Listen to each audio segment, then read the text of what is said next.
Work out తర్వాత ఏమేం stretches చేయాలో ఈ వీడియోలో చెప్తా. పోరాటం సిరీస్లో డే 4 బ్రేక్ఫాస్ట్లో ఓట్ మీల్ తినేసి లంచ్లో వెజ్జీస్ అండ్ చికెన్ రైస్, ఇంటికి రాగానే ప్రీ వర్కౌట్ తాగేసి జిమ్కి అయితే వెళ్ళిపోయాం.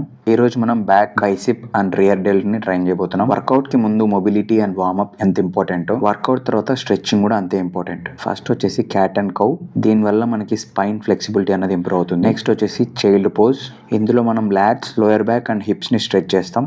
తర్వాత థ్రెడ్ ద నీడిల్, ఇందులో మనం షోల్డర్స్, చెస్ట్ అండ్ స్పైన్ ని ఫోకస్ చేస్తూ స్ట్రెచ్ చేస్తాం. నెక్స్ట్ వచ్చేసి గ్లూట్స్ కిక్ బ్యాక్స్, ఇందులో మనకి గ్లూట్స్ మంచిగా స్ట్రెచ్ అవుతాయి. నెక్స్ట్ వచ్చేసి pelvic rotations in squat position, ఇందులో inner thighs and pelvic mobility కూడా ఇంప్రూవ్ అవుతుంది. నెక్స్ట్ వచ్చేసి క్వాడ్స్ స్ట్రెచ్, ఇందులో మనం క్వాడ్స్ ని స్ట్రెచ్ చేస్తాం. Next hamstrings and cough muscle stretch.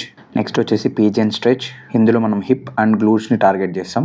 ఏమేం వర్కౌట్లు చేయాలో చెప్పా, వర్కౌట్ కి ముందు ఏమేం వార్మప్ చేయాలో చెప్పా, ఈ వీడియోలో వర్కౌట్ తర్వాత ఏమేం స్ట్రెచెస్ చేయాలో కూడా చెప్పేసా. ఇంకా లేట్ ఎందుకు, మన ఛానల్ ని ఫాలో కొట్టేసి జిమ్కి వెళ్ళిపో. మరి నీకు డైలీ ఫిట్నెస్ గురించి ఇన్ఫర్మేషన్ వస్తూనే ఉంటుంది. ప్రోటీన్ రిచ్ ఫుడ్స్ ఏమేమి ఉన్నాయో వెజ్ అండ్ నాన్ వెజ్ లో నెక్స్ట్ వీడియోలో చెప్తా. ఇన్ఫర్మేషన్ మిస్ అవ్వకూడదు అనుకుంటే మన ఛానల్ ని ఫాలో కొట్టేసి ఫైనల్ గా స్టెప్స్ కంప్లీట్ చేసుకొని ఈ రోజుకింతే. ఇదే ముచ్చటతో మళ్ళీ రేపు కలుద్దాం.